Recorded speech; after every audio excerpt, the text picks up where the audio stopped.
예, 장관님, 그 남북 관계를 둘러싼 정세의 특징, 그건 크게 두 가지라고 생각합니다. 하나는 평화 정세가 확장되고 있는 것이고, 또 하나는 경역 국면이 임박한 것이다, 이렇게 봅니다. 평화 정세를 수용하면 진화하고, 그것을 거부하면 퇴화할 수밖에 없다, 이렇게 봅니다. 결과적으로 그 판문점 선언, 평양 선언 이런 것들을 수용하는 것이 시대 정신에 부합하기 때문에 국회에서 비준 동의 이런 것은 또 다른 정치적 의미를 법적인 의미와 다르게 또 가지고 있다 이렇게 생각합니다. 북이 시장화, 개방화에 나설 수밖에 없지 않습니까?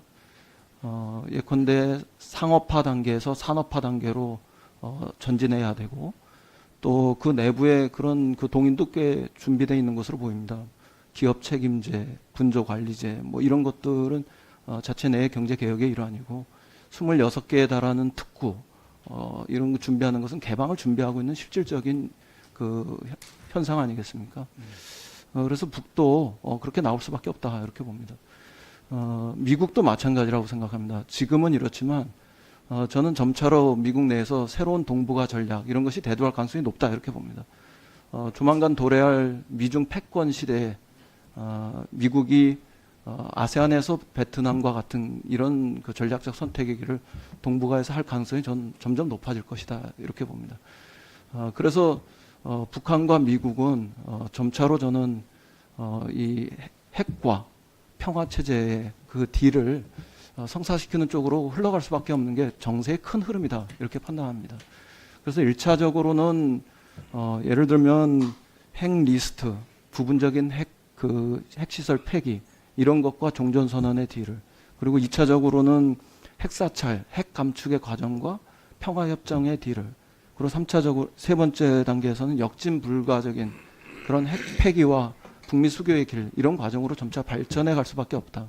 시간은 걸릴지라도 발전의 방향은 이렇게 될 수밖에 없다. 이렇게 판단합니다. 그렇기 때문에 저는 그 북미 간의 협상이 타결되고 나면 적어도 최소한 1단계 협상이 타결되고 나면 우리에겐 곧바로 경역 국면이 조성될 수밖에 없다 이렇게 봅니다. 근데 이 경역 국면을 우리가 잘 준비해야 되는데 정부는 아직도 대북 제재 조치로 인해서 소극적으로 임하고 있는 거 아닌가 전 이런 의구심이 많이 듭니다. 제재 하에서도 우리가 경역 국면을 진행시키거나 준비할 수 있는 길은 참 많이 있습니다. 우선 사전적으로 경협에 좋은 조건을 만들 수 있는 것들이 있습니다. 그게 예를 들면 인도적 지원이다 이렇게 봅니다. 800만 불의 지원 더 미룰 이유가 없다 이렇게 생각합니다. 이미 유엔 제재 결의안에도 그 정신은 그 예외로 인정되어 있는 거 아닙니까? 그리고 올해 식량 사정을 놓고 볼 때 북에서 내년에 어린이와 여성들에게 훨씬 어려운 상황이 도래할 것이고 이런 때 인도 지원을 늦출 이유가 아무것도 없다 이렇게 봅니다. 그리고 장관님도 아시겠지만 작년에 불용 처리했는데요. 올해 한 번 더 불용 처리하면 교류협력 추진협의회 다시 열어서 다시 심사해야 되지 않습니까? 그런데 교협추를 다시 열어가지고 다시 심사해서 한다? 그 좀 저는 말이 안 된다고 생각합니다. 올해 내로 결단하고 인도적 지원해야 한다 이렇게 봅니다. 그것이 경협의 사전적 조건, 주변적 조건을 상당히 양호하게 만드는 길이다. 이 점을 다시 강조합니다. 그 다음에 경협 제재와 또 무관하게 우리가 본격화될 경협에 대해서 워밍업을 충분히 하고 있는 것도 당연히 준비하는 길이다 이렇게 봅니다. 그리고 경협을 시작하는 길이기도 합니다. 근데 이 국면은 전 통일부의 시간이다 이렇게 봅니다. 그동안의 지금의 평화 정세를 조성할 때까지는 청와대 비서실, 안보실 이런 대통령의 어떤 측근, 신뢰가 강한 측근 그리고 국정원 비공개 영역에서의 어떤 그 활동 이런 것들이 오늘의 평화 정세를 뚫어내는 데는 큰 역할을 했을지 모르지만 평화 국면이 본격적으로 확장되고 있고 그리고 경협 국면이 열리면 청와대 비서실 또 국정원 이런 거 중심으로 감당할 수 없다 이렇게 봅니다.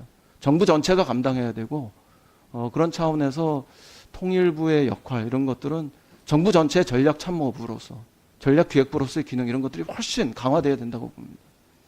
이명박 정권 때 통일부 없애려고 했던 것, 또 박근혜 정부 때 결과적으로는 탈북민 그 사업 국으로 전락했던 거 이런 것과는 전혀 다르게 통일부의 그 위상, 역할 이런 것들이 필요한 시점이 되었습니다. 이럴 때 통일부가 굉장히 주동적으로 해야 됩니다.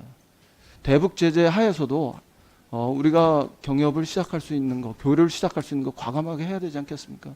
예외 인정받을 거 지금 모아서 예외 인정받으면서 경협의 돌파구를 열어야 되고요.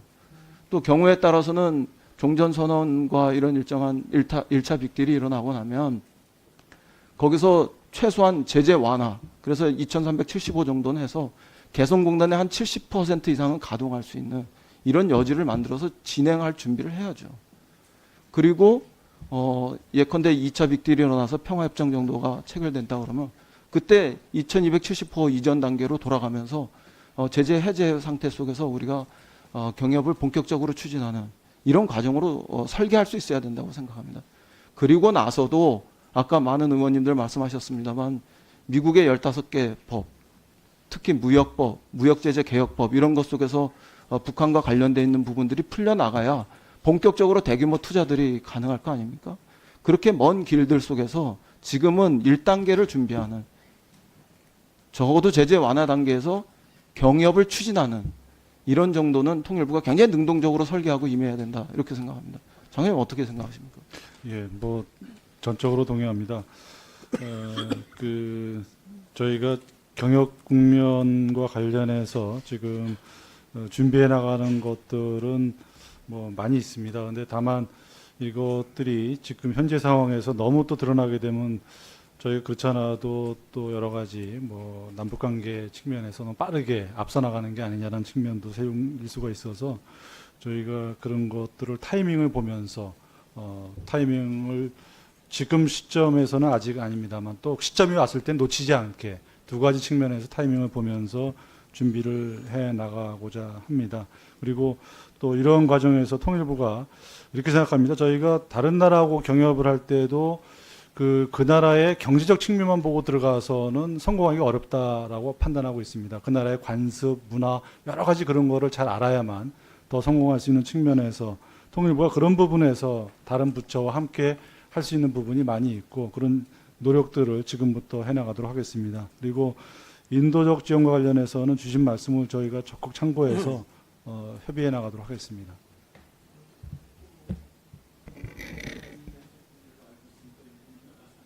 주세요. 예, 예. 제가 무슨 일을 했는데. 지금은 그렇기 때문에 사전적으로 굉장히 중요한 시간입니다. 이 시간에 저는 여러 차례 말씀드렸지만 그 국회와의 소통, 그 중에서 특히 야당과의 소통 이런 것들을 굉장히 많이 하셔야 된다고 생각합니다.